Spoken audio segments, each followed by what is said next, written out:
Hello नमस्कार दोस्तों, कैसे हैं आप सभी। उम्मीद करते हैं अच्छे होंगे, ठीक होंगे। दोस्तों, आज हम एक स्टूडेंट के रूप में कुछ पढ़ने और पढ़ाने की कोशिश करने के दौरान में एक डिस्कशन करने जा रहे हैं, जिसमें मेरा दोस्त है। हाय बोल दीजिए। हाय। और ये भी मेरा दोस्त है। हाय। अभी इन लोगों के साथ मध्यकालीन भारत यानी कि मेडाइवल इंडिया का चर्चा परिचर्चा करने जा रहे हैं। अब आपके मन में ये सवाल उठ रहा होगा कि हम मध्यकालीन ही क्यों चूज किए। जनरली लोग एंशियंट यानी कि इसे प्राचीन भारत या फिर आधुनिक भारत से शुरू करते हैं। हमने मध्यकालीन भारत क्यों शुरू किया, तो उसका दो तीन रीजन है।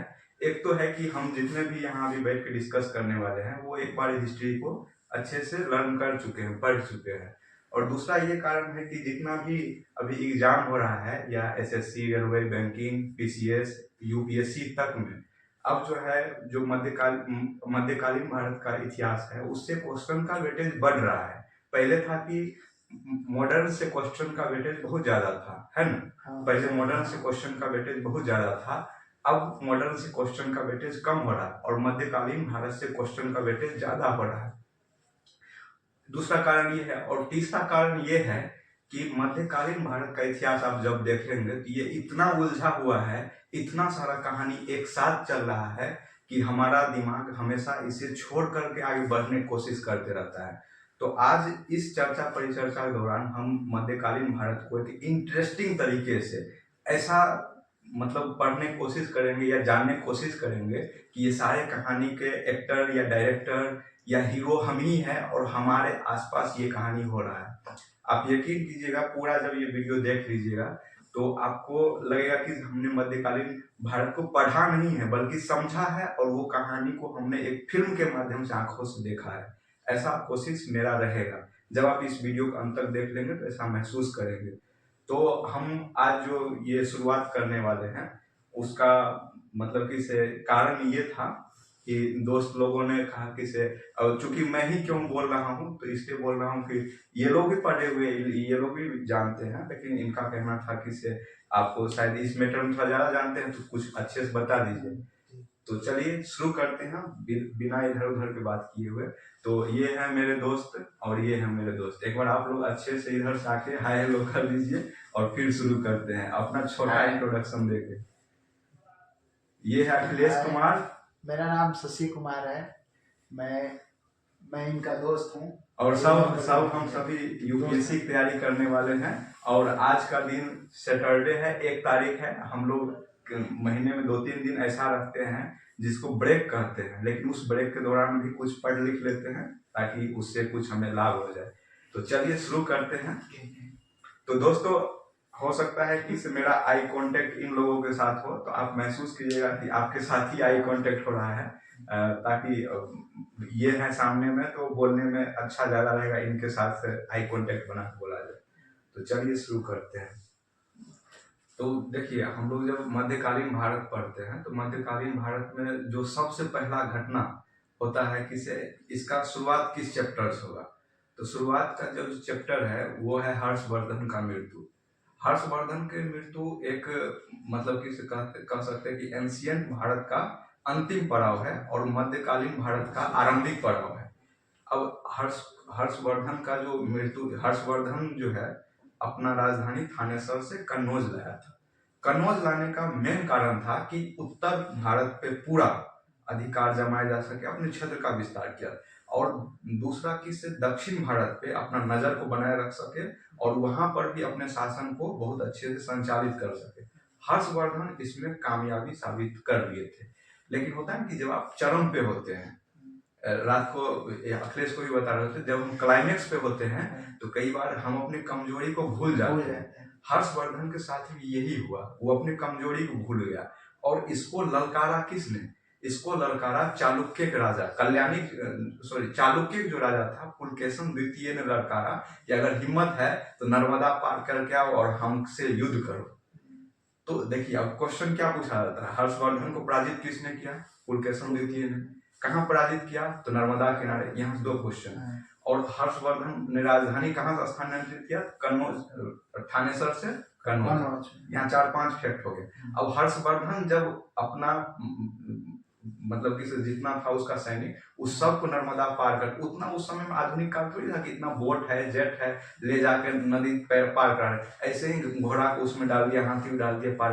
अब जैसे यहाँ उसका सैनिक ऐसे ही थक चुका था, और हर्षवर्धन जो है थोड़ा सा मतलब वज्रयान शाखा था, तो वो जो है ज्योतिष शास्त्र में विश्वास करता था कि युद्ध एकदम इतना टाइम में शुरू होना है, इस टाइम में शुरू होना है, और उसी लपेटे में पुलकेशन द्वितीय हमला करता है और हर्षवर्धन को बहुत आराम से पराजित कर देता है। और पुलकेशन द्वितीय कहा जाता है कि वहां विलेख छपाया हाथी गुम्फा में, और वो अपने विजय पताका के बारे में बहुत अच्छा से बताया। हर्षवर्धन की मृत्यु हो जाती है, और कहा जाता है कि इतिहासकार कहते हैं करीब करीब 100 वर्ष तक भारत में स्थिरता का दौर आ गया, कि अब भारत के जो अगला अधिकारी होंगे, शासक होंगे, कौन होंगे, ऐसा शासक जो पूरे भारत पे समग्रता के साथ अधिकार कर सके। लेकिन ऐसा 50 वर्षों में तो नहीं दिखा, लेकिन कन्नौज पे 3 राजवंश जो है मतलब कि अधिकार करने के लिए अपना अग्रणी भूमिका में आने लगे, जिसमें 3 राजवंश था। पहला था परमार, दूसरा था राजपूत दक्षिण के, और तीसरा था बिहार की तरफ से पाल। अब सबसे पहले ये लड़ाई भी साथ साथ हो जाएगा, और इस पहले वंश को भी जान लेंगे। तो देखिए, राजपूत का जो क्षेत्र है वो आज मतलब कि आज का महाराष्ट्र से लेकर कर्नाटका और थोड़ा बहुत केरल तक का राजपूत का क्षेत्र है, और जो पाल वंश का शासक है वो आज का बिहार बंगाल का क्षेत्र है, और ये गुज्जर का जो क्षेत्र है वो आपका हो गया गुजरात से लेकर दिल्ली, हरियाणा, इस सब क्षेत्र तक का गुज्जर का क्षेत्र है। अब आप अगर देखेंगे कि भौगोलिक दृष्टि से बहुत ज्यादा नजदीक कौन है, भौगोलिक दृष्टि से गुज्जर बहुत ज्यादा नजदीक है, पाल भी दूर हो जाता है और राजपूत भी दूर हो, लेकिन उस समय भारत में राजपूत बहुत स्ट्रॉन्ग मतलब कि डायनेस्टिक रूप में उभरा, बहुत मजबूत शासक के रूप में उभरा था। तो सबसे पहले इसमें जान लेते हैं पाल वंश का क्या स्थिति रहा। अब देखिए, जब हर्षवर्धन मृत्यु हुआ था तो हर्षवर्धन ने शपथ लिया था कि हमको शशांक को मारना है। शशांक गौंड जो उस समय बंगाल के शासक थे। शशांक को क्यों मारना है? क्योंकि शशांक ने उसके हर्षवर्धन को जीजाजी को मार के उसको बहन को विधवा किया था। तो शशांक जब बंगाल मरा, बंगाल में भी अस्थिरता का दौर था। बंगाल में क्या था कि मत्स्य न्याय प्रणाली चल रही थी। मत्स्य न्याय प्रणाली मतलब हुआ कि बड़ा मछली छोटा मछली को खा जाएगा। अब वहां पर जितना भी जमींदार था, क्योंकि जो शशांक गौंड मारा था तो वो कहा जाता है जमींदार बहुत ज्यादा परिचय दिया था, सामंत को बहुत ज्यादा परिचय दिया था। इस बार जितना भी जमींदार था वो सब क्या करता, छोटे लोग छोटे किसानों को शोषण किया करता था। तो वहां के लोग बहुत ज्यादा त्रस्त आ गए थे इस मत्स्य न्याय प्रणाली से। तो वहां के लोगों ने कहा जाता है पूरा मध्यकाल में पूरा भारत और विश्व स्तर पर गोपाल एक ऐसा शासक मात्र बन के उभरा जिसको लोगों ने चयन किया। अब देखिए, यहाँ पे क्वेश्चन पूछा जाता है कि लोगों ने किसको मतलब इसे लोकतांत्रिक तरीके से चयन करके शासक बनाया, तो गोपाल को। पाल वंश का स्थापना हो गया कब? ये है 740 ईस्वी के आसपास की बात है, 40 से 50 ईस्वी के आसपास। पाल वंश में गोपाल बहुत ही अच्छा काम के लिए जाना जाता है। क्या क्या काम? तो सबसे पहले जिससे लोग त्रस्त थे, मत्स्य न्याय प्रणाली को समाप्त कर दिया। लोगों में शांति जो व्यवस्था होता है, न्याय व्यवस्था होता है, वो एकदम लॉ एंड ऑर्डर मेंटेन हो गया। और दूसरा कि ये कर व्यवस्था को बहुत ही मतलब कि सीमित कर दिया, इतना ही कर देना है जिससे किसान की स्थिति में बहुत ज्यादा सुधार हुआ। उसके बाद ये शिक्षा के लिए भी जाने जाते हैं, और उस समय कहा जाता है कि ये ओदंतपुरी, देखिए ओदंतपुरी विश्वविद्यालय पूछा जाता है किसने बनाया, तो एक कहीं कहीं पे देवपाल का भी नाम आता है, गोपाल का भी नाम आता है, दोनों ने बनाया। इसलिए कई बार कंफ्यूजन होता है कौन बनाया। तो ओदंतपुरी विश्वविद्यालय गोपाल ने स्थापित किया, और अपना राजधानी ये मुंगेर बनाया। उस समय जो है त्रिपक्षीय युद्ध शुरुआत नहीं हुआ था, नहीं तो गोपाल भी उसमें शामिल हो सकता था, ऐसा कहा जाता है। और ये बौद्ध धर्म को बहुत ज्यादा परिचय दिया। तो गोपाल के बारे में क्या क्या चीज याद रखा जा सकता है? वो राजधानी वहाँ पे बनाया, राजधानी मुंगेर बनाया, जनता द्वारा बौद्ध धर्म को संरक्षण दिया, शिक्षा व्यवस्था सुधार किया, वो मत्स्य वाला जो प्रणाली था उसको खत्म किया। तो ये सब चीजें गोपाल किया। अब जान ही सकते हैं कि जब पहला शासक होता है तो उसके सामने सबसे बड़ा चुनौती होता है राज्य को समृद्ध करना, लॉ एंड ऑर्डर को मेंटेन करना है, ताकि कोई भी लोग असंतोष ना रहे, उसके प्रति विद्रोह ना करे। इसमें गोपाल पूरी तरीके से सफल हो जाता है। और उसके बाद जो उसका शासक आता है वो धर्मपाल आता है। धर्मपाल भी कहीं अपने पिता से 4 गुना कदम आगे था, मतलब कैपेबल रूलर कह सकते हैं। ये भी धार्मिक दृष्टि से सहिष्णु राजा थे कि हर धर्म को मानते, खुद अपना धर्म था बौद्ध धर्म, लेकिन हर धर्म को मानते थे। और इसीलिए उनका एक इच्छा था कि जो नालंदा विश्वविद्यालय है इसको और कैसे उच्च लेवल पे लाया जा सके, इसलिए उन्होंने नालंदा विश्वविद्यालय में तीसरा मंजिल का निर्माण करवाया। अब क्वेश्चन बन सकता, अभी तक नहीं बना है, अभी तक किसी भी पीसीएस UCS नहीं पूछा गया है कि नालंदा विश्वविद्यालय तीसरा मंजिल निर्माण किसने कराया। तो आप वहां पे धर्मपाल का नाम याद रखें। उसके बाद सोमपुरा विश्वविद्यालय का स्थापना ये करवाए। उसके बाद धर्मपाल ही ने विक्रमशिला विश्वविद्यालय का स्थापना। देख रहे हैं उस समय विश्वविद्यालय को लेकर इतना ज्यादा करें कि भाई हमारे लोग पढ़ेंगे या विश्व के दूसरे जगह लोग आएंगे, तो शिक्षा व्यवस्था का बहुत ज्यादा प्रसार शुरुआत होगा।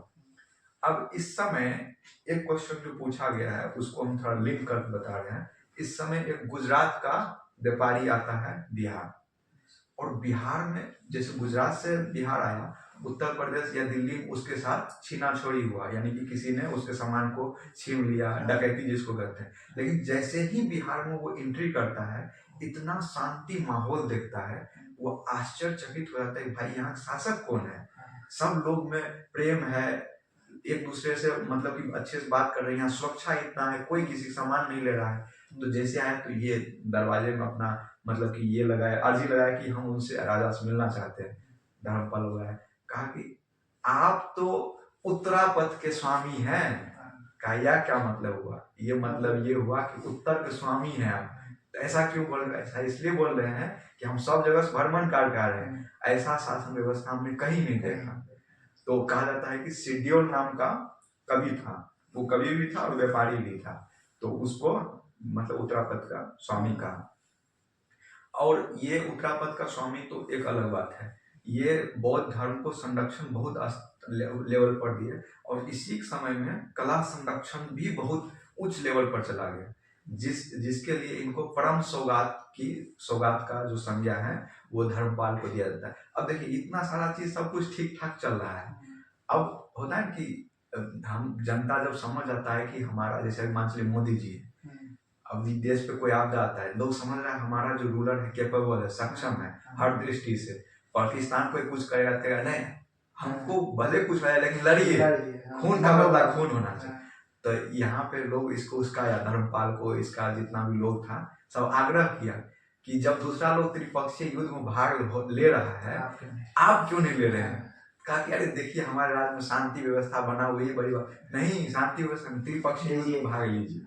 अब ये कहाँ धार्मिक आदमी जाएगा युद्ध लड़ने? ठीक है लड़ा, युद्ध लड़ा, परिणाम सबको पता था कि क्या होने वाला है। एक तो देखिए भौगोलिक रूप से दूरी बहुत ज्यादा हो जाता है, और दूसरा कि यहाँ राजपूत या फिर गुज्जर बहुत ही कैपेबल थे। तो गुज्जर के जो शासक था ना वत्सराज, याद रखिएगा नाम, वत्सराज धर्मपाल को पहले पराजित किया।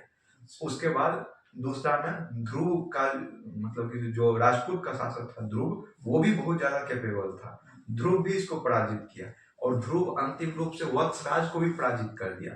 तो पहला जो युद्ध हुआ त्रिपक्षीय में, उसमें ध्रुव पूरी तरीके से विजेता रहा। हालांकि अंतिम में जाकर के गुज्जर ही इस पे शासन कर लेता है, क्योंकि गुज्जर का नजदीकी था। अंत में यहाँ पे शासक अच्छा आता है और थोड़ा राजपूत गड़बड़ा जाता है। तो अभी हम पाल को देख रहे हैं, तो जब क्वेश्चन आए कि कौन सा राजा मतलब भाग लिया, तो भाग दोनों लिया, धर्मपाल भी भाग लिया, और इसके अगला शासक आएगा देवपाल, उसके अंदर भी चुल रहेगा, लेकिन वो जल्दी ही लौट जाता है, ये थोड़ा बर्बादी करके लौटता है। ये भी भाग लिया और देवपाल भी भाग लिया। और ये हारा किस से? तो गुज्जर के वत्सराज से, उधर ध्रुव राजपूत के ध्रुव से हारा, वापस आया। और ये कहानी जो जितना बता रहे हैं ये करीब 810 तक का कहानी होगी। अब 810 से 40 तक का कहानी है जो देवपाल के हाथ में है। देवपाल भी बहुत अच्छा शासक थे, और इनके समय कहा जाता है कि बौद्ध धर्म को प्रचार प्रसार करने के लिए विदेश से लोग आए गए। इसमें जो सबसे एक महत्वपूर्ण है कि सुमात्रा का एक शासक था जो बौद्ध धर्म के प्रचार करने के लिए बिहार में एंट्री मारते हैं, और उनका जो नाम है वो शैलेंद्र वंशी शासक था, बालपुत्र देव नाम करके था। तो वो जब एंट्री मारे, तो एंट्री मारने के बाद इनको लगा कि यहाँ पे संरक्षण मिलेगा बौद्ध धर्म के लेकर, तो उनके उम्मीदों पे ये देवपाल खड़ा उतरे और देवपाल से ये मांगा गया कि हम यहाँ पे एक जो है स्तूप बनाना चाहते हैं। तो कहा ठीक है, आप स्तूप बना, ये तो अच्छी बात है, चलिए हम 5 गांव दान देते हैं, यानी 5 गांव से जितना भी राजस्व आ रहा है वो कलेक्ट करके और वो स्तूप के जो भी खर्चा होगा वो उठाया जाएगा। तो देखिए यहाँ पे क्वेश्चन पूछा जाता है, मतलब किसे जो सुमत्रा राजा थे किसके काल में भारत आए, तो देवपाल काल में। और उसके लिए कितने गांव दान दिया ये भी पूछा गया यूपीपीसी से, कितने गांव दान दिया गया, कई बार 500 लिखा रहता है, 50 लिखा रहता है, 5 मात्र 5 गांव। तो अब देखिए देवपाल तक कहानी तो ये हो गया। अब एक है इसके बाद जोड़ा जाता है वो है विग्रह पाल करके आता है और एक नारायण पाल करके आता है। वो उतना कैपेबल नहीं था, इसलिए उसके बारे में बहुत ज्यादा इतिहास भी नहीं मिलता है और झूठ की चर्चा करने में भी कोई कारण बनता नहीं। एक जो राजा आता है महिपाल, ये बहुत ही कैपेबल राजा था और इसके समय में जो 2-3 चीजें याद रखने वाली है। एक ये कि ये इतना कैपेबल हो गया था कि इसको कोई बता दिया या इतिहास पढ़ता भी होगा, आपके पूर्वजों को तो उत्तरापद के स्वामी कहा जाता था, आप क्या कर रहे हैं? कहा अच्छा उत्तरापद का मतलब तो उत्तर के राजा। कहा ठीक है, अब दिल्ली से लेकर पूरा साम्राज्य हमारे अधीन होना चाहिए। और महिपाल कहा जाता है इसके करने में वो सक्षम भी रहा, यानी कि पूरा उत्तर के जो राजा साम्राज्य था वो अपने अधीन कर लिया। अब जब इतना अधीन कर लिया तो इस चीज का चर्चा दूसरे, अभी तो मोबाइल है तो फोन कर दिए, लेकिन पहले था कम्युनिकेशन पहुंचते पहुंचते वर्षों लग जाता था। अब यहाँ से कोई व्यापारी गया दक्षिण में, वहां उस समय चोल वंश का राजा था। चोल समझ ही नहीं दक्षिण कितना कैपेबल था, जिसका बाप श्रीलंका में जाके राज कर लिया हो, वहां पे उद्यम मचा दिया हो, उसका बेटा था उसमें राजेंद्र चोल। राजेंद्र चोल भी बहुत कैपेबल, उसके कान में जाकर कोई फूंक दिया, ए आप क्या राजा रहेंगे, राजा तो वहां पे महिपाल है। तो क्या ऐसा क्या हो गया? अरे महिपाल पूरा उत्तर के जो है स्वामी बन बैठा है, ऐसा बात है। कहा कि वहां पे एक गंगा नदी भी है जो पवित्र है, हिंदू धर्म के लिए पवित्र माना जाता है।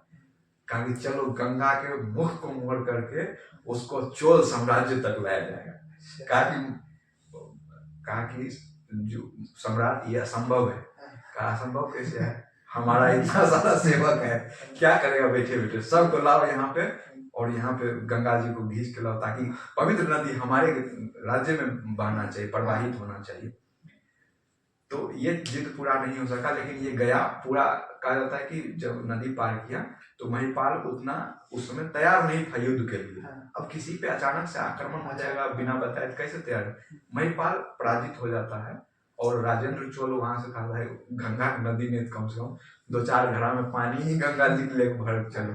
तो गंगा जी पानी भर लाया, कहता है किसी यहाँ पे एक गंगई चोलपुरम नगर बसाया। तो अब देखिए 2-3 फैक्ट, गंगई चोलपुरम किसने बनाया? राजेंद्र चोल। राजेंद्र चोल ने किसको पराजित किया?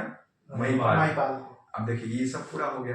अब महिपाल के बाद ना कोई ऐसा कैपेबल रूलर नहीं है पाल वंश में जिसको बहुत अच्छे से याद किया है। तो 1100-1200 तक चला है, लेकिन इतना तक है। इसके बाद जो सबसे अंतिम शासक माना जाता है वो रामपाल माना जाता है। और रामपाल के दरबार में एक कवि था, क्वेश्चन ही पूछा हुआ है कि संध्याकर नंदी किसके दरबारी कवि थे, अच्छे कवि थे।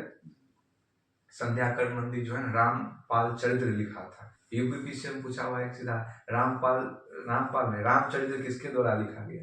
उसमें तुलसीदास का ऑप्शन है नहीं, लेकिन तुलसीदास होता तो लोग उसी को मार देता, लेकिन रामपाल चरित्र है। एक्चुअली क्वेश्चन उत्तर डिफॉल्ट है, रामपाल चरित्र संध्याकर नंदी के द्वारा लिखा गया, वो उसके दरबारी कवि थे। अब यहाँ तक पाल वंश पूरा क्लियर हो गया। अब आप लोग एक बार पाल वंश को पढ़ लीजिए, मतलब ताकि लूसेंट निकाल कर पढ़ लीजिए थोड़ा सा, ठीक। पाल वंश हो गया, तो अब पाल वंश हो गया और पाल वंश में कोई कंफ्यूजन भी नहीं है। अब पाल वंश के, क्योंकि ये त्रिपक्षीय युद्ध में 3 राजवंश भाग रहे थे, पाल, गुर्जर और राजपूत। तो पाल को देख लिए, अब देखेंगे गुर्जर। देखिए गुज्जर शब्द को लेकर बहुत ज्यादा कंफ्यूजन बना हुआ है आज के दौर में। गुज्जर शब्द एक जो है स्टेटस, खासकर दिल्ली हरियाणा क्षेत्र में रहेंगे तो वहाँ एक स्टेटस सिंबल है गुज्जर, मतलब राजपूत। लेकिन इतिहासकार अलग, क्योंकि इतिहासकार साक्ष्य पे जाते हैं। तो जब ए होल अभिलेख का मतलब उन्होंने ट्रांसलेट किया, अनुवाद किया, तो देखा कि गुज्जर का मतलब जो है ना, वहाँ पे गुज्जर वर्ड है और गुज्जर मतलब जाति है, और ये जाति ऐसा जाति है जो बकरी चराता है। अभी बोल दीजिए तो लड़ाई झगड़ा हो जाएगा। और दूसरा जो चंदबर दाई है वो भी गुज्जर शब्द का मतलब बताता है, और उसके मतलब है, गुज्जर का मतलब है कि यहाँ जो है राजपूत से है चंदबर दाई का। और एक जो, क्योंकि चंदबर दाई के सोर्स को बहुत ज्यादा फॉलो नहीं किया जाता क्योंकि वो साहित्यिक सोर्स है, उसमें कई बार अतिशयोक्तिपूर्ण वर्णन भी दिखाई देता है, बड़ा चढ़ा के बोला गया। और जो एक महत्वपूर्ण स्रोत है वो है ग्वालियर का अभिलेख। ग्वालियर का अभिलेख में भी गुज्जर का चर्चा आया है, और लेकिन उसमें उसको मलेच्छों का शासक कहा गया है।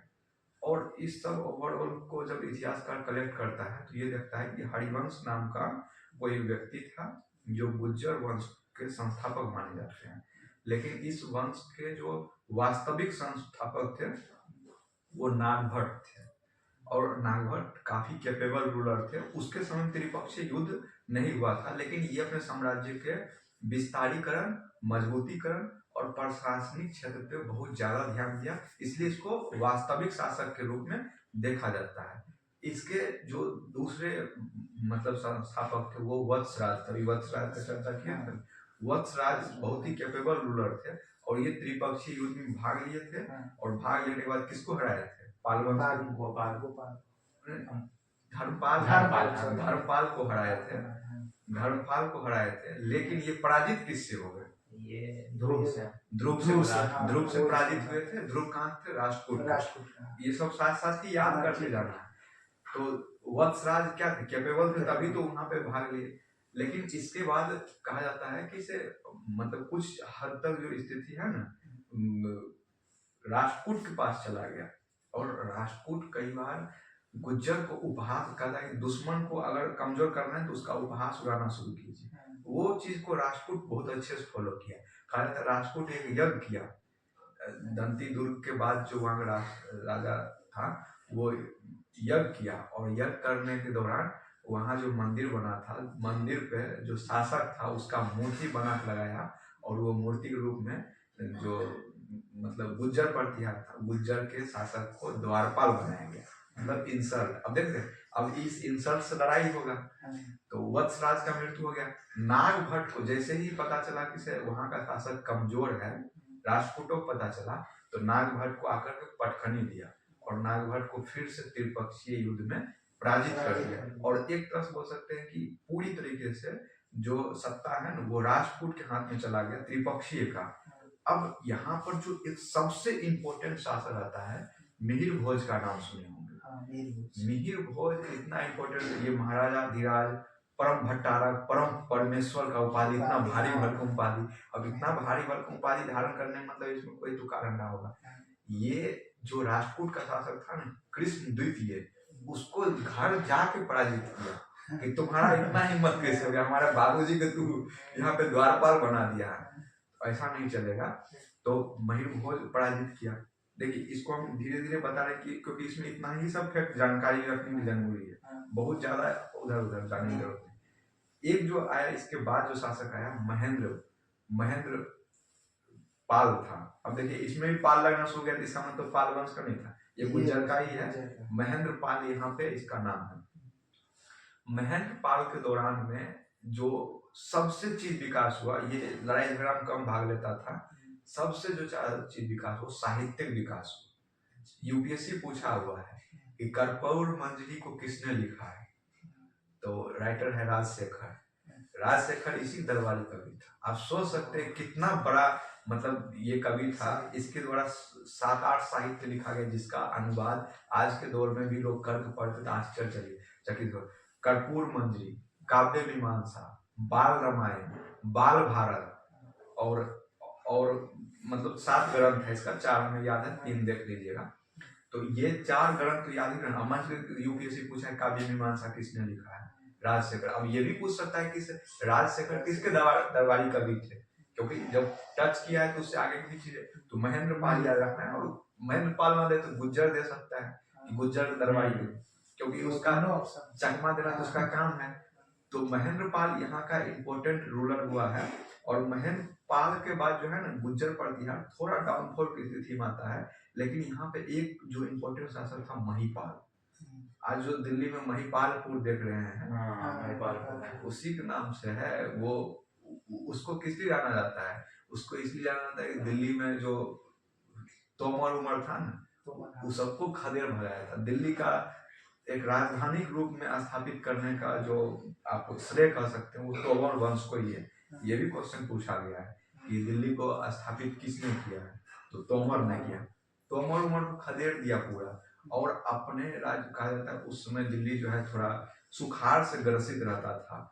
यमुना का जो मतलब लाइन था अलग तरफ, तो ये सुखाड़ से भी जो निजात होता है उसमें पाने की कोशिश किया। उसके बाद महिपाल पूरी तरीके से मतलब राजा को अच्छे से चलाने, लेकिन इसी समय कहा जाता है गजनी का भी इंटरवेंशन आक्रमण शुरू हो गया था महिपाल समय में, और कहा था महिपाल उसमें कमजोर पड़ गया था। और यहाँ से देख रहे गजनी आया, अब रूलर यहाँ से इस्लाम का होना शुरू हो गया। और जब हम वहाँ पाल छोड़े तो पाल भी वो होते होते 1100-1200 आते आते वहाँ पर भी स्थिति डाउनफॉल की स्थिति चला जाता है, यानी हिंदू शासक का अब यहाँ से डाउनफॉल होना शुरू हो गया। तो अब आप लोग फिर से 2-3 मिनट एक बार गुज्जर को देख लीजिए, क्या क्या इसमें याद रखना है। देखिए एक बार रिकैप कर देते हैं। ग्वालियर अभिलेख क्या करता है, एहोल अभिलेख क्या करता है, चंद्रवट दाई क्या करता है, और उसके बाद इसमें नागभट्ट इसका, हाँ नागभट्ट ये भी पूछा है, एक तरफ यूपीएससी दिया है, एक तरफ राज दे दिया है, एक तरफ संस्थापक दे दिया है। राज में गुज्जर था और उधर नागभट्ट था, तो नागभट्ट इसका वास्तविक संस्थापक है। वत्स राज का भी नाम याद रखना है, क्यों याद रखना है वो भी इम्पोर्टेंट है। उसके बाद त्रिपक्षीय युद्ध में कौन कौन भाग लिया, और कौन ऐसा राजा था जो राजपूत को पटखनी दिया, कौन ऐसा राजा था जो महाराजा धीराज परम भट्टारक परमेश्वर उपाधि धारण किया, और किसके दरबार में राजशेखर रहता था, राजशेखर की रचना क्या क्या थी, और फिर उसके बाद किसके समय में गजनबी का आक्रमण हुआ। यहाँ तक जो गुज्जर प्रतिहार है वो याद रखो। राजवंश है राजपूत है, और राजपूत का एरिया बता ही चुके हैं, भौगोलिक जो आज का महाराष्ट्र है, महाराष्ट्र से लेके नीचे जो केरल तक का क्षेत्र है वहां तक राजपूत अपना जाल बुन चुका था। और उधर थोड़ा तमिलनाडु तरफ में भी इसका मतलब कुछ जो भौगोलिक स्थिति था उस पर दबदबा बना हुआ था। अब देखते हैं ये जो राष्ट्रकूट का उदय हुआ, राष्ट्रकूट उदय में कई सारे राजवंश का भी कहा जाता है कि इसे पिछले का जो ये कुछ पांड्या था उससे ही उसके ही बिछड़े हुए सामंत थे, कोई कहता है पल्लव का ही बिछड़ा हुआ सामंत है जो आगे चलकर राष्ट्रकूट। लेकिन जो भी हो, एक दंती दुर्ग नाम का व्यक्ति है जो मतलब अपने राज्य के स्थापित करने के लिए जाना जाता है, और इसी समय में कहा जाता है कि मतलब एक जो राजसू यज्ञ होता था उसी टाइप का यज्ञ वहां पे दक्षिण में करवाया गया था, और उसी यज्ञ में ये जो गुज्जर था उसके बाप दादों को द्वारपाल बनाया गया था, तो इसलिए वो सब चिड़चिड़ाया हुआ था। और इन दोनों में हमेशा गुज्जर और राजपूत में झगड़ा होते ही रहता है। तो दंती दुर्ग के बाद जो इम्पोर्टेंट शासक आता है कृष्ण फर्स्ट है। इसको क्यों याद किया जाना चाहिए बताएगा? कृष्ण फर्स्ट को क्यों याद किया जाना चाहिए? फर्स्ट ये जो है ना अपने राज्य में आर्ट एंड कल्चर के लिए बहुत फेमस है। अभी अगर कैलाश का एलोरा मंदिर, एलोरा कैलाश मंदिर अगर देखे कभी, अगर गूगल पे देख ही लीजिए एलोरा कैलाश मंदिर, कैलाश का एलोरा मंदिर, ये जो मंदिर विशेषता है छोड़ देखने की जरूरत है, हम बाद में देख लीजिए।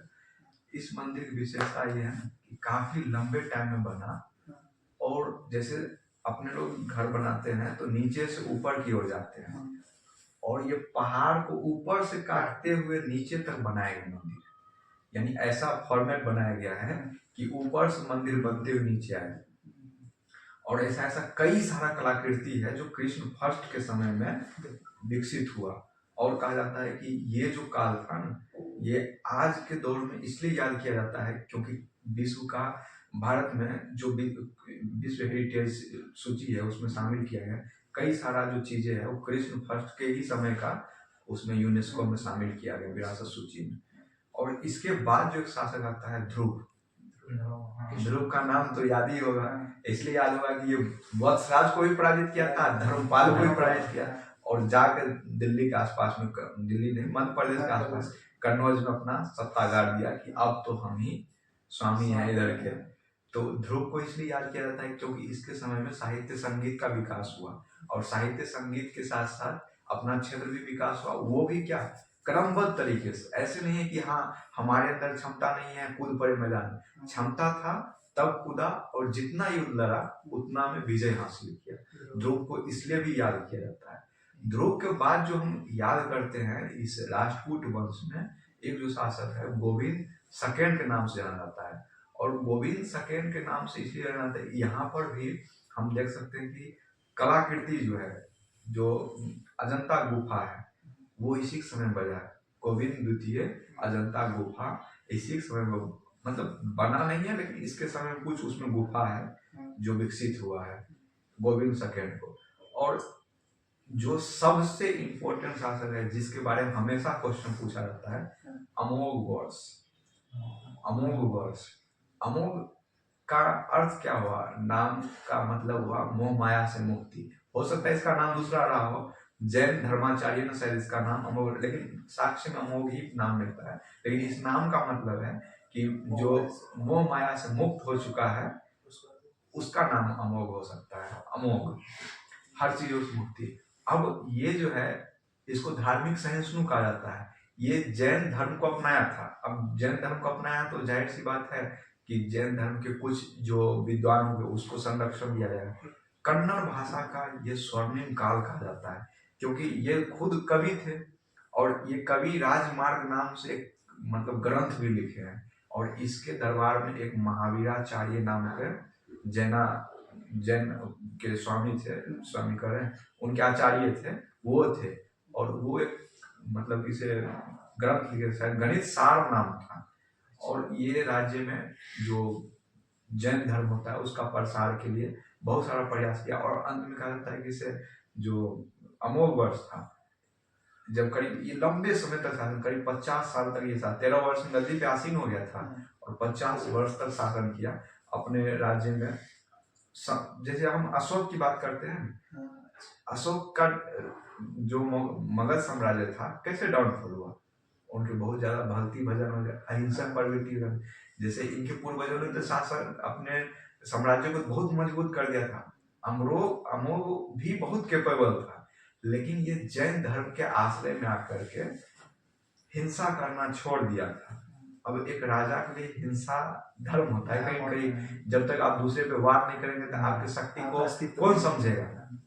तो इसलिए अमोघ वर्ष 40 साल तो रहा, अपने शासक मतलब अपने साम्राज्य को उतना मजबूती नहीं दे पाया जैसे पड़ोसी राज डरे रहते हैं, उतना नहीं रह पाया। समझ ले कमजोर है, कोमल शासक है, और शायद यही इस राजवंश का अंत का कारण बन गया। हर चीज अच्छा चल रहा था, सब कुछ अच्छा चल रहा, लेकिन इसके बाद जैसे ही कोई शासक आएगा उसको दूसरे शासक पटकनी देके और ये साम्राज्य खत्म हो जाए। और कहा जाता है अमोघ वर्ष लास्ट में इतना जैन धर्म से प्रभावित हो गए, राजपाट छोड़ दिए, दे दिए बिना, जैसे उत्तराधिकारी का होता है ना, कोई उत्तराधिकारी कैपेबल उत्तराधिकारी समझ, चाबी दे दी हम चले अब, और जाके संलेखना पद्धति के माध्यम से अपना प्राण त्याग दिए। तो अमोघ वर्ष को किस किस चीज के लिए याद किया जा सकता है? एक तो साहित्य के लिए, कन्नड़ भाषा का स्वर्णिम काल, उसके बाद सहिष्णु राजा, जैन धर्म को इन्होंने स्वीकार किया, महावीराचार्य इनके यहाँ आश्रय कवि थे और जो जैन धर्म से संबंधित थे, और ये खुद एक ग्रंथ लिखे थे कवि राजकुमार। देख लीजिए एक बार, राष्ट्रकूट करता हुआ दिखाई पड़े। अब जो इसका अगला कदम है वो है कि उत्तर भारत में राजपूतों का उदय होना शुरू हो गया। अब ये राजपूत का उदय ऐसा नहीं कि हाँ एक ही बार हो गया, कई सारे लोग कई अलग अलग साक्ष्य देते हैं कि भाई मतलब इस पृथ्वी का मंथन हुआ, जो विशल देव सॉरी चंद्रदाई है उनका कहना पृथ्वी का मंथन हुआ तो वहां पे एक पर्वत था अरावली पे, वहां पे हवन कुंड लगाया तो वहां राजपूत का उदय हुआ। ये सब मतलब थोड़ा सा इतिहासकार इन चीजों से बचते हैं, ये साहित्यिक चीज है, इसको साइड कर चलते हैं। अब राजपूत जो है महत्वपूर्ण 3 राजपूत शासक हमें दिखाई देते हैं, चौहान, गहरवाल और परमार। ये तीनों, ये हर एग्जाम की दृष्टि से और भी अन्य है, लेकिन ये 3 को महत्वपूर्ण शासक के रूप में जाना जाता है। राजपूत शासक जब जो सबसे पहला आता है चौहान।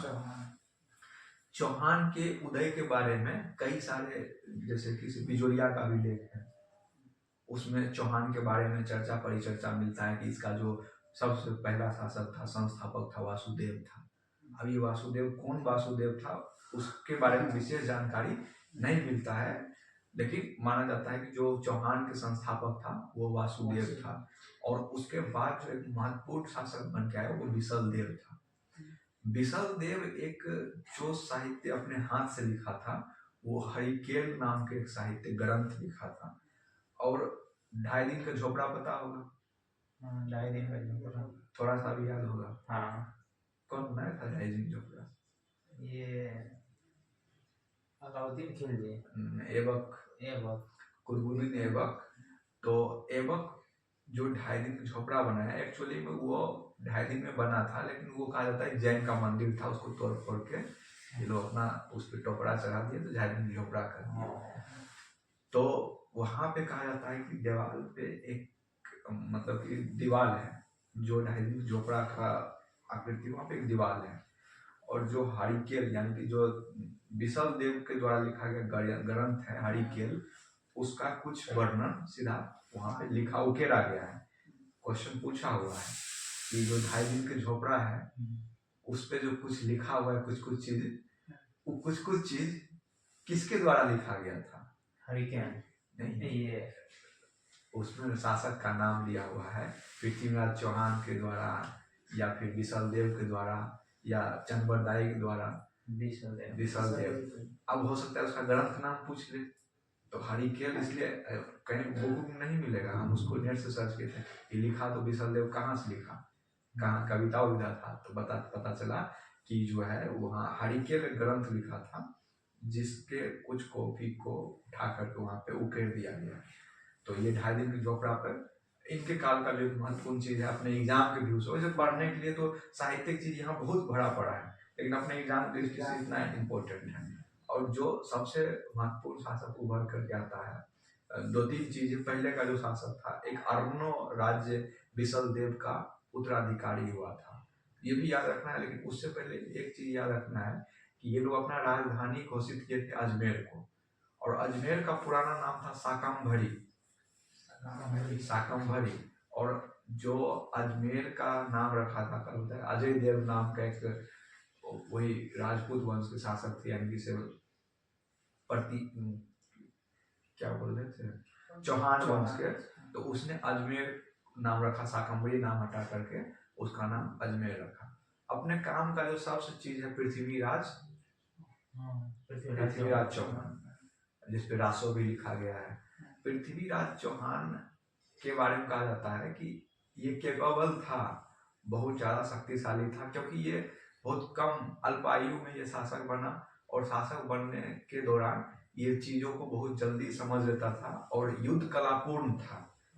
लेकिन आप जब युद्ध कलापूर्ण होता है तो हर आदमी के साथ साथ एक अवगुण भी चला जाता है। अभी कहने के लिए तो हम कह देते हैं कि जो कई सारे कविता में भी कहा गया है कि जयचंद ना होता तो इतिहास कुछ और होता है, जयचंद गद्दार ना होता तो इतिहास कुछ और होता।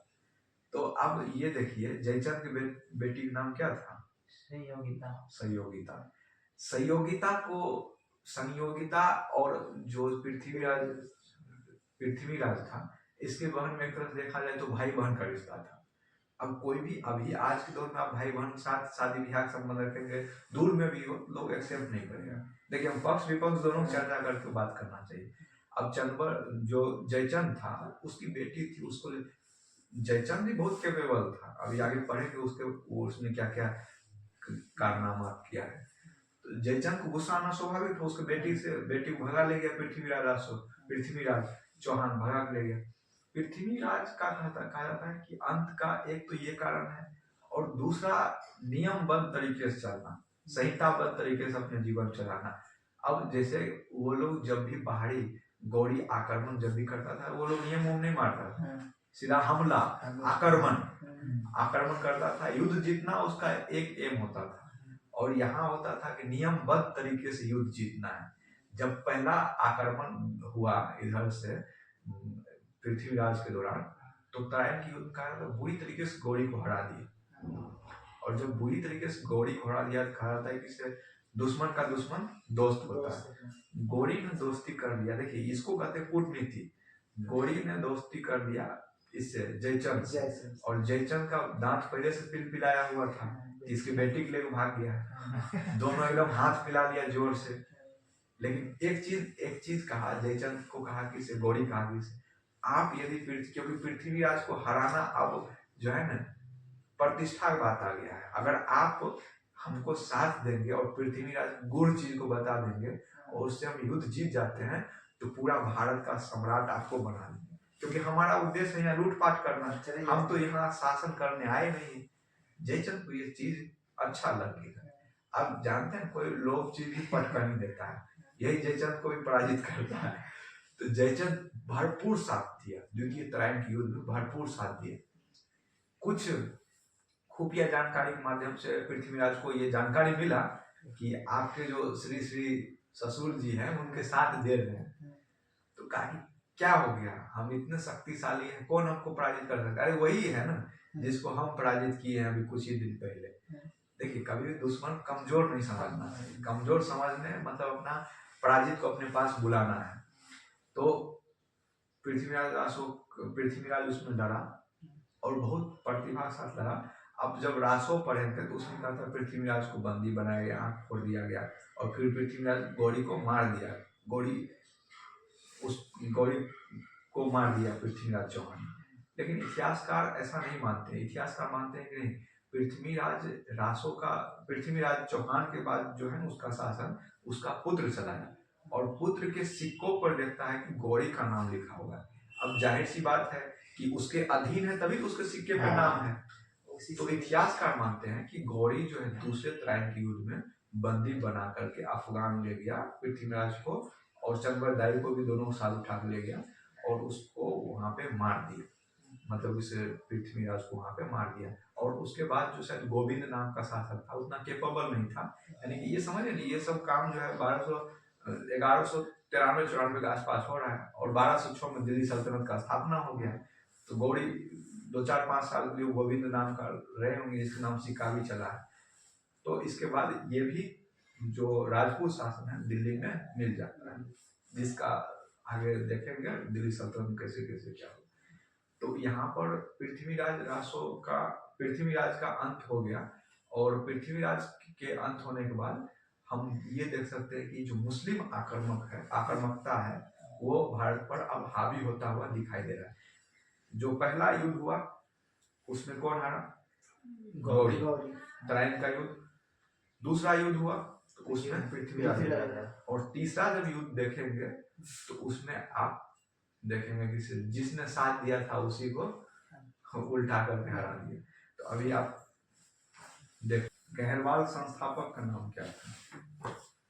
गहरवाल चंद्रदेव। हाँ, चंद्रदेव गहरवाल संस्थापक था। और कोई भी साम्राज्य शुरुआत में जब एस्टेब्लिश होता है तो उसको एक्सपेंशन करने में, विस्तार करने में समय लगता है। लेकिन गहरवाल जो गहरवाल शासक है वो शुरुआती जो चंद्रदेव था एक्सपेंशन पर ध्यान दिया। एक्सपेंशन पर ध्यान देने के साथ साथ वो अपना मतलब कला संस्कृति को भी विकास होने के काम किया। इसमें कई सारे शासक हैं, लेकिन अपने एग्जाम के व्यू से बहुत ज़्यादा इम्पोर्टेंट शासक दिखाई नहीं देता। गोविंद नाम का एक शासक है, उसके बाद मदन पाल नाम का शासक है।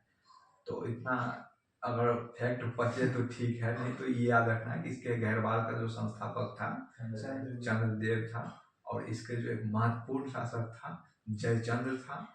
हाँ, और जयचंद्र को किस लिए याद किया जाता है? गद्दार के लिए याद किया जाता है, लेकिन ऐसा नहीं है। ये देखिए, सोलंकी को पराजित किया है, गुजरात सोलंकी है वहां जाकर उसको पराजित किया है।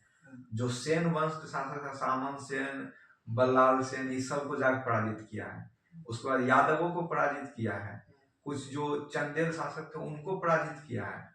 तो इसके पास भी युद्ध कला ठीक ठाक था, और ये भी कला संस्कृति को बहुत परसे देता है। यूपीएससी पूछा है कि खंड खाट्य और नैषद चरित्र किसके द्वारा लिखा गया है? जयचंद नहीं, श्री हर्ष के द्वारा लिखा गया है। और श्री हर्ष जो है जयचंद का दरबारी कवि थे। अब तीनों चीज को याद रखना है कि खंड खांडे और नैषधचरित इतना मतलब कहा जाता है कि इससे उस समय की इतिहास को मर्म स्पर्शी वर्णन करता है कि आने वाले जितने भी अरबी शासक थे वो सब इसका अनुवाद किया, ट्रांसलेट करना पड़ा कि इसको अगर भारत समझना है तो इसको खंड खांडे को और नैषधचरित को पढ़ना ही पड़ेगा। इसलिए यूपीएससी भी सोचा कि इस सब को पूछ ही लेते हैं, पूछ लिया कि नैषधचरित और खंड खांडे किसके द्वारा लिखा गया, तो एग्जाम में खंड खांडे तो श्री हरि द्वारा लिखा गया है और जयचंद द्वारा। जयचंद क्या क्या याद रखना है कि तुर्कों को भी पराजित किया है। शुरुआत में जब तुर्क आया था तो कहा जाता है कि उस समय जब पृथ्वीराज बच्चा ही रहा होगा उस समय भी तुर्कों को पराजित किया था, यादवों को पराजित किया, सोलंकी को पराजित किया, उधर सेन वंश को पराजित किया और लास्ट में जाके बुढ़ापा में थोड़ा बुढ़ी सती आ गया तो आक्रांता को साथ दे दिया, विदेशी आक्रांता को साथ दिया और वही आक्रांता यानी कि मोहम्मद घोरी ने इसको चंदावर के युद्ध में हराया, जिसको तृतीय तराइन युद्ध भी कहीं कहीं पे कहा जाता है। चंदावर के युद्ध में इसको पराजित किया गया और गहरवाल यहाँ से सीमित माना जाता है क्योंकि इसके बाद जो चीजें हो रहा है वो सब चीजें अब मुस्लिम शासक यानी कि दिल्ली सल्तनत में मिलता हुआ दिखाई दे रहा है, क्योंकि ये सब जो काल है 1202-3 के आसपास का ये सब काल है। एक बार देख लीजिए आगे कौन बचा है, 3 पढ़ना था, चौहान, गहरवाल और परमार। परमार का जो शासन का क्षेत्र है वो आपको मध्य प्रदेश की तरफ दिखाई देता है। मध्य प्रदेश से लेके उड़ीसा का जो वो भाग है वहां से होते हुए हल्का आंध्र प्रदेश तक का जो क्षेत्र है वो। परमार वंश के जो शासक है वो उपेंद्र नाम का आदमी था। परमार वंश के जो संस्थापक था वो उपेंद्र था। लेकिन इसके जो सबसे जो महत्वपूर्ण शासक है क्या नाम है? राजा भोज। आज जानेंगे कहाँ राजा भोज है, कहाँ गंगू तेली का मतलब क्या है। ये जो कहावत चल पड़ा है कहाँ से चल पड़ा है ये बात जानेंगे। उससे पहले एक चीज जान लेते हैं, एक जो इसके इम्पोर्टेंट शासक थे यानी उपेंद्र के बाद जो इम्पोर्टेंट शासक था, उपेंद्र के दौरान कहा जाता है कि साहित्य का विकास हुआ, उसके दौरान कई सारे गुफा का भी निर्माण हुआ। वो सब उतना इम्पोर्टेंट हमको लगा नहीं एग्जाम की दृष्टि से, हमको लगा आजकल वहाँ पे मध्य प्रदेश का एक झील है जिसको रामसर साइड में शामिल किया गया है, जिसका नाम है मुंज झील। हाँ नाम सुना होगा। वहाँ के एक शासक यानी कि ये परमार का एक शासक था जिसका नाम था वाकपति मुंज। और उसको इसलिए जाना जाता है कि मध्य प्रदेश में पूरा मतलब एक नगरीकरण बसाना, जहाँ तक कि लोग आए तो कहे कि हाँ भाई इसके नगर में आ गए, तो इसके लिए क्या चीज जरूरत है, उन्होंने कहा कृत्रिम झील बनाओ और ऐसा झील बनाओ कि लोग आए तो उसको यहाँ मनमोहक दृश्य मिले। तो वाकपति मुंज को इसलिए जाना जाता है कि बड़े बड़े झील बनाया, उसका एक नाम से बड़ा झील है मुंज सागर झील, जिसको रामसर साहित्य में भी शामिल कर शायद नॉमिनेट किया गया है कि शामिल कर लिया गया है वाकपति मुंज को। एक बार देख लेना। तो वाकपति मुंज के नाम से झील है मध्य प्रदेश में, और वाकपति मुंज के समय में कहा जाता है कि ये साम्राज्य को विस्तारीकरण पे बहुत ज्यादा जोर दिए। और इसके बाद जो इसका एक मतलब कि शासक आया राजा भोज कला की इतना शौकीन। सबसे पहले तो ये अपना राजधानी को परिवर्तित करके धारा में ले गया। मध्य प्रदेश के धारा एक जगह है और उस जगह पे राजधानी बनाया। और ये भी अपने पूर्वजों का जो चीज था कि झील बनाना चाहिए, संगीत कला पर से कहा जाता है कि राजा भोज इतना संगीत के माहिर लोग थे कि अगर ये संगीत बजा रहे थे तो जानवर नृत्य करने लगता था, ऐसा संगीत के प्रेमी थे। कई सारे ग्रंथ भी लिखे हैं राजा भोज के बारे में। कहा जाता है कि एक बार युद्ध में मतलब कि युद्ध विजय हो के आए और इनको हमेशा शौक था कि सैनिक को पीछे छोड़ के और अकेले कहीं जंगल में निकल जाना, जानवरों से बात करना। तो ऐसे ही एक बार जंगल में जा रहे थे, शेर इन पे हमला कर दिया। अब शेर थोड़ी समझता है कि राजा, वो तो सोचता है जंगल राजा हम ही है, हमला कर दिया इसको जंगल में। तो ये भागते भागते बच्चे और एक आसपास के ही गांव में जाके आश्रय लिए। तो वो बताए नहीं कि हम राजा भोज हैं। पहले डिजिटल मीडिया थोड़ी है कि मोदी जी ये हैं, कोई थोड़ी बताया होता था। हाँ देखिए राजा भोज ये है, खाली ये जानते थे हमारे राजा भोज हैं जो काफी प्रतापी है, भगवान के दूसरे रूप है, महाराजा विराज है। तो ऐसे ऐसे लोग जानते थे, वो फिगर से थोड़ी देख पाते थे। तो वहाँ पे जो लोग थे उनके यहाँ पे पारिवारिक माहौल रहे, जो जो इनके सेवा सत्कार करते थे, इनका शरीर बड़ी बलिष्ठ था, खाया पिया शरीर था। तो जो लोग इनकी सेवा पानी कर रहे थे उनको लगा कोई तो यह अद्वितीय व्यक्ति है। जब पूछते थे आप कौन है, तो कहता था कि फलना आदमी है, दूसरे जगह के। ये बताया नहीं कि हम राजा भोज हैं। जब सेवा पानी हो गया, और इनका एक आदत ये भी था कि रात में ऐसे ही निकल जाता था, लोग से पूछता था कि राजा भोज के समय में आपके यहाँ क्या दिक्कत है। कहता था सब कुछ ठीक है, हमारे बेटी की शादी नहीं हो रही है, पैसा नहीं। दूसरे दिन तुरंत सैनिक आके उसके यहाँ पैसा दे जाता। इतना मतलब लोकप्रिय शासक बहुत कम मिलता है मेडाइवल में। और जब उसके यहाँ पे सेवा पानी हो रहा था, तो एक दिन काकी से उसी गांव में मेला लगने वाला है, तो काकी से चलिए आप कितना दिन रोगी बन के रहेंगे, तो चलिए आपको ले चलते हैं, मेला घुमाते हैं। कहा ठीक है चलिए। उस मेला में संगीत का एक कार्यक्रम आयोजन हो रहा था, और वहाँ के जो लोकल राजा थे, मतलब सामंत राजा थे, वो कहा कि जो इस संगीत को योजना को जीत लेगा उसको ये इनाम पुरस्कार दिया जाएगा। अब ये संगीत के तो प्रेमी थे, पागल थे, बस ये उतर पड़े, बीना को लेकर बजाना शुरू कर दिया। और कहा था ऐसा बीना बजाए, ऐसा बीना बजाए कि वहाँ जिसके यहाँ इनका सेवा पानी हो रहा था वो भी दंग, पूरा सवा दंग। और उसी में से एक लड़की निकल के आई और कहती है कि से वो अपने पिताजी कहते अब शादी तेजीस करेंगे। तो राजा भोज भी पूरा खुले मंच पे घोषणा किए कि देखिए हम राजा भोज हैं। तो सब आश्चर्य हुआ कि, तो फिर कहता है कि जो जिसके यहाँ सेवा पानी हो रहा था एक्चुअल में उसका नाम गंगू तेली था। तो गंगू तेली कहा कि अब आप तो राजा हैं, अब हमारे यहाँ क्या जाइएगा। तो कहा कि नहीं, अभी जो है हमारा शादी हुआ है, अभी गंगू तेली के यहाँ जाके कुछ दिन सहवास करेंगे। कहा क्या महाराज, कहाँ राजा भोज, कहाँ गंगू तेली। यही प्रचलन चल पड़ा था। तो राजा भोज को किस किस चीज के लिए, राजा भोज के समय में जब ये मतलब इसके बाद जब बाबर आते हैं, तो ये कहता है अपने आईने अकबरी में लिखता है कि राजा भोज उस समय में करीब 3500 विद्यालय का स्थापना करवाया था। समझ सकते हैं कितना बड़ा, मतलब ह्यूज लेवल पे। अभी आज के दौर में किसी राज्य में 3500 विद्यालय नहीं मिलता। उस समय में उस गुरुकुल पद्धति के हिसाब से कई सारे ग्रंथ लिखे, ग्रंथ का परिचय दिया। कुछ ग्रंथ तो जैसे कि मतलब जिसका नाम है सरस्वती कंठाभारणी, ये पूछा गया है सरस्वती कंठाभारणी किसके द्वारा लिखा गया है। आयुर्वेदिक ग्रंथ लिखे। तो राजा भोज को जब राजा भोज कहा जाता है मरा, तो इसके बारे में इतिहास कहता है कि आधा धरा निराधरा और निराधरा सरस्वती। मतलब कि आज जो धरा है, धरा मतलब वहाँ का राजधानी, आज धरा शून्य है, और सरस्वती भी आज जो है मुख हो गई है कि सरस्वती को अब कौन बजाएगा। और यहाँ का जो जितना भी जनता है सब अनाथ हो गया है।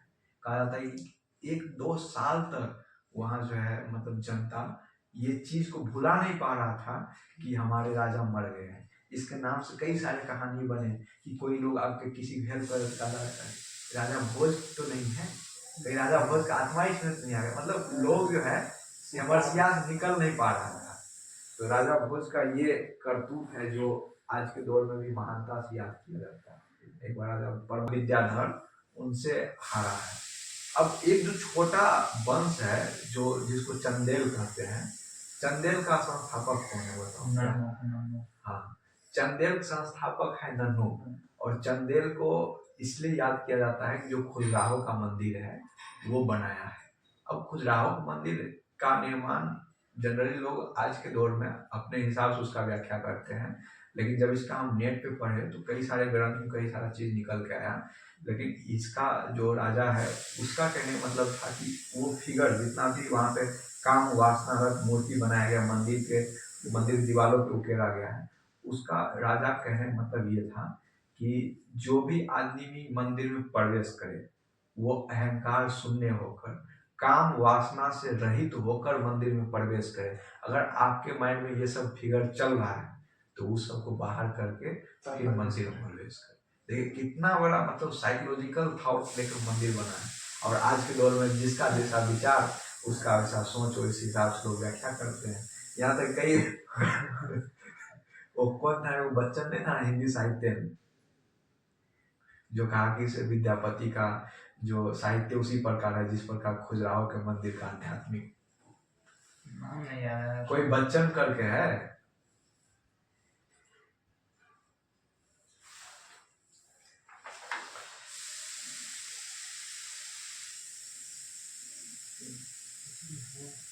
इसके एक जो महत्वपूर्ण राजा हुआ था धन।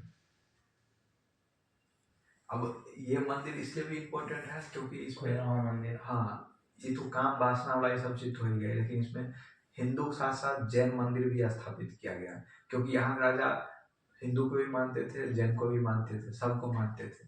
तो मंदिर में सब भगवान जगह दे दिए, तुम भी खुश, तुम भी खुश, तुम भी खुश, सबको खुश कर दिया। धम्म एक राजा था। धम्म साहित्य के विकास के लिए बहुत जाना जाता है। इसके और साहित्य और मंदिर कला में जिननाथ मंदिर, बैजनाथ मंदिर, जगन्नाथ मंदिर, ये सब मंदिर का विकास धम्म के समय हुआ था। और इसके बाद जो दक्षिण, इस समय जो ये सारी घटना साथ साथ कंपेयर साथ साथ दक्षिण देखे, चोल वंश को मतलब एंशियंट पढ़ा जाता है, यहाँ इसलिए नहीं लिखते, लेकिन दक्षिण भारत में अभी जो एक चीज चल रहा है वो चालुक्य। और चालुक्य 3 शाखा था, वातापी या बादामी चालुक्य, व्यंगी चालुक्य और कल्याणी या कलचुरी चालुक्य। जो वातापी या बादामी चालुक्य था उसका संस्थापक था पुलकेशन फर्स्ट, ठीक है, और इसका इम्पोर्टेंट जो शासक था पुलकेशन द्वितीय।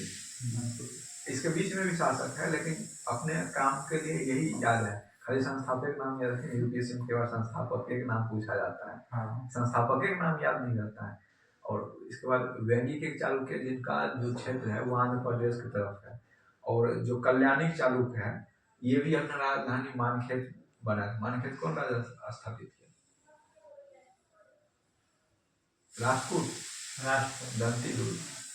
तो यहाँ चालुक्य वाला जो काम है। और इसके बाद देखिए कुछ सोलंकी का राजधानी भी है। सोलंकी कहा जाता है, इसे ये जो चंदेल है ये सब भी सोलंकी को जाकर वहाँ पे हराया था। सोलंकी के राज मतलब सोलंकी कहाँ पे है? गुजरात में। गुजरात में। सोलंकी जो राजपूत थे उसका प्रथम शासक था भीमदेव प्रथम और भीमदेव द्वितीय। उसी समय में कहा जाता है उसका आक्रमण हुआ। किसका? ये गौरी का, गजनी का।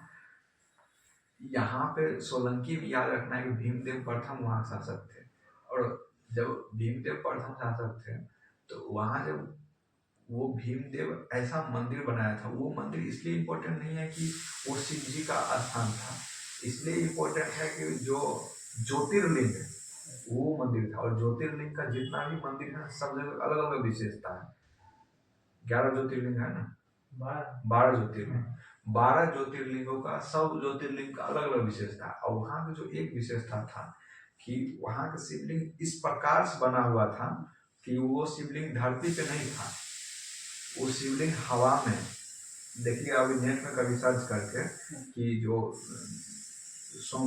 सोमनाथ मंदिर था वहाँ शिवलिंग क्या था, वहाँ शिवलिंग जो धरती में नहीं था वो हवा में, वो पत्थर ही कुछ ऐसा आकर्षक हो रहा था कि हवा में वो पत्थर लहराता था और नीचे जल में बेस में कुछ भी नहीं था। अब ऐसा कहना कि आश्चर्यचकित बात है, लेकिन नहीं, उसका टूटा हुआ पत्थर का प्रूफ अभी भी म्यूजियम में रखा हुआ है, जो एक दूसरे के चुंबक जैसा गुण, चुंबक है नहीं लेकिन चुंबक जैसा गुण है दूसरे में। तो ऐसा ही पत्थर से वो बनाया था। और जब गजनी वहाँ पे आक्रमण किया तो इसके साथ साथ गजनी का थोड़ा बता ही देते हैं। गजनी कहा जाता है कि इतना लूटपाट मचाया कि पूरा मंदिर को खाली कर दिया था। अच्छा, ये सब देखने का पीछे, ये सब तो देख लिया अपने राजा के व्यू से। अब ये देखते हैं कि आखिरकार क्या ऐसा कारण रहा कि मुस्लिम को भारत पे आक्रमण करना पड़ा, है ना? ये कारण तो समझना चाहिए। हाँ। 4-5 कारण है, और मतलब इसको किसी राजनीतिक व्यू से नहीं देखना है। इतिहासकार जब भी बात करते हैं, तथास्थ लोग बात करते हैं, कई कारण है। उसमें से एक कारण जो इम्पोर्टेंट ये है, कहा जाता है कि इसे जो भारत के हिंदू शासक थे वो इनवाइट किया था कि आइए भारत पे आक्रमण कीजिए। इसका कारण ये था कि उस समय ब्राह्मण जो है ना, जितने भी राजा था उस सब पे हावी होते जा रहा था। इसका मतलब ये था कि ब्राह्मण कुछ कुप्रथा को अपना रखा था, जैसे एक दासी प्रथा, जिसके भी लड़की पसंद है उसको कह दो दासी बना दो, उसके साथ शोषण करना। और कोई भी राजा जो है ना ब्राह्मण को मार करके उसका पाप अपने ऊपर नहीं लेना चाहता था। एक तो ये कारण था। और दूसरी बात था कि मंदिर पास धन अथाह होते चला गया, और जब भी आपदा वगैरह की स्थिति आ जाता था तो ये लोग उस धन को जनता के लिए नहीं खोलता था। राजा त्रस्त हो जाता था कि ब्राह्मण पर हम आक्रमण भी नहीं कर सकते हैं, उसका धन भी नहीं ले सकते हैं, और उसका जो कुरीति है उसका हम विरोध भी नहीं कर सकते हैं, क्योंकि राजा मतलब समझता था कि ब्राह्मण को मारना एक पाप है। ये सोशल स्टेटस बन चुका था। यानी राजा का जो एक होता है पेटिकोट गवर्नमेंट बन चुका था ब्राह्मण, और ब्राह्मण जो सर का दर्द बनते जा रहा था राजा का, कई सारे राजाओं के लिए। ये सब राजा मुस्लिम को इनवाइट किया कि भाई आप भारत पे आइए। वो बोला हमको क्या फायदा, अरे मुस्लिम यहाँ मंदिर में इतना धन है कि पूरा अरब में नहीं है, ऐसा क्या है? तो यहाँ पे देखा ऐसा सही बात है, इसलिए कई सारे आक्रमणकारी आए। और उसके बाद वो लोग के मन में लोभ ये था कि आक्रमण करके लूटपाट मचाएंगे, साथ ही साथ मुस्लिम धर्म का प्रचार प्रसार भी करेंगे। तो कई सारे जो मतलब आक्रामकता था इस वजह से भी हुआ कि एक तो मुस्लिम को प्रचार प्रसार करना है, लूटपाट मचाना है, और यहाँ का राजा बहुत सशक्त रूप से ये भी खड़ा नहीं होता था कि सब राजा इंडिविजुअली बटा हुआ है। कोई सोलंकी में परेशान है, कोई कलचुरी में परेशान है, कोई अपना कुछ में परेशान है, कोई अपना मतलब अपना अपना जो क्षेत्रीय शासक है उसमें परेशान है।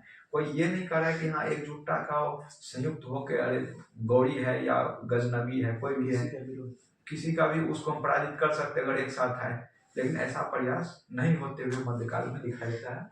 और जब कहा जाता है गौरी जब यहाँ से युद्ध में सोमनाथ मंदिर पे आक्रमण किया 1025 ईस्वी में, तो हाथी घोड़ा एकदम सोने जेवरात भर के लेके जा रहे थे, और जब पंजाब हरियाणा पार कर रहा था तो उस समय जाट सब कम नहीं है बदमाश, पहले से बदमाश है। तो ये सब सोचा कि हम लोग तो मंदिर के धन लूटेंगे नहीं, अरे ये जो लूट के ले जा रहा है अपना ही तो लूट के ले जा रहा है, तो ऐसा करो उसी का लूट इसको लूटो, पीछे से साफ कर दो। तो गजनी आगे और करीब 200 हाथी पीछे पीछे। ये सब क्या किया, गजनी के जो हाथी था करीब 100 हाथी को आगे बढ़ने दिया, और 100 हाथी बाद लाइने काट दिया। जितना हाथी था सबको बांध लिया, जितना उसका सैनिक सबको मार के सब धन को लूट। जब गजनी कहीं विराम के लिए पहुंचे देखा तो 100 ही हाथी, 204-5 मिनट थे, 100 कैसे? तब कोई बताया कि वहाँ जो जाट है वो लूट लिया। अच्छा ऐसी बात है, चलो पहले रख के आते हैं। रख के आया, फिर से तबीयत से खड़ा हुआ गजनबी। गजनी आया, गजनबी उसका नाम है, गजनी कहता है लोग। गजनबी आया और फिर से इसके जाट पे आक्रमण किया। तो जाट सब ये सब सोच लिया था कि धन लूटे हैं तो आएगा, वो दूध का पका हुआ बिल्ली है, वो आएगा, जरूर आएगा। तो ये लोग कहा कि आएगा, फिर करेंगे क्या? जो हिसार है, हरियाणा क्षेत्र है, इसको कैसे बचाना है? कहा कि ऐसा करो, सब जो है छापामार पद्धति अपनाओ, सब पेड़ पर छुप जाओ, जैसे ही आए उसको पूछताछ नहीं करना है, स्वागत नहीं करना, मारना शुरू कर। तो जैसे ही एंट्री किया कि गजनी को मतलब मारना शुरू किया, कोई फौरसा भाला, ये सब देख रहे कहाँ से सब आ रहा है, इतना तीर धनुष कहाँ छूट रहा है, लेकिन पूरा एकदम मार दिया। और गजनी को इस युद्ध में पराजित होना पड़ा। क्यों? योजना पहले से बनाया। ये ज्योतिष शास्त्र से नहीं 11 बजेगा तो घंटा बजेगा, शंखनाद होगा तो युद्ध शुरू होगा, एकदम पराजित करना शुरू किया और वो गजनी कहता है वहां से लौटना पड़ा। और जाट के हाथ में बहुत भारी संपत्ति हाथ लगी थी उसकी, इसलिए भी अभी जाट थोड़ा मजबूत और सबल दिखाई पड़ता है। यही सब, अरे जाट के आक्रमण कहानी देख रहे, एक थोड़ा सा बता देते। औरंगजेब को कहा जाता है कि हिंदू को लेकर बहुत ज्यादा कट्टर। मुस्लिम को लेकर कट्टर था, हिंदू को विरोधी था। और हिंदू में जाट भी आता है, जाट तो बहुत बढ़िया जगह है। तो जाट के एक जगत नारायण करके नाम शायद थोड़ा मिस होगा, लेकिन जगत नारायण करके था, जाट के गुरु थे। उनको मतलब किसी औरंगजेब ने मार दिया, हत्या कर दिया। कारण रहा हुआ, डिस्प्यूट रहा हुआ, उसको कहा मुस्लिम स्वीकार करो और जितना भी जाट है सबको भी कहो मुस्लिम स्वीकार करें, ताकि हम तो करवे करेंगे, हमारा लोग क्या करेगा, इसलिए मार दिया। अब जाट सब मुरठा बांधा और कहा चलो, कहाँ? अकबर जहाँ दफनाया हुआ है वहां चलो।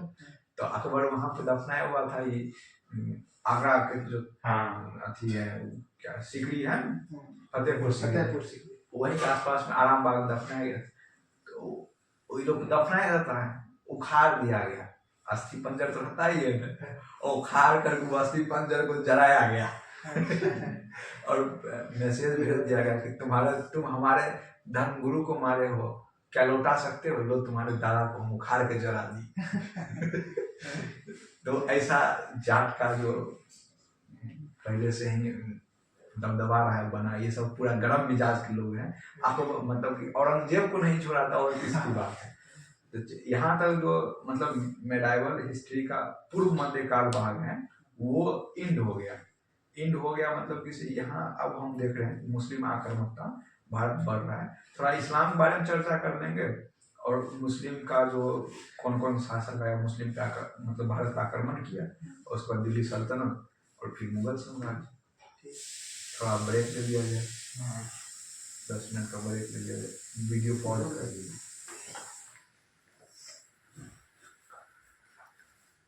1 घंटा हो।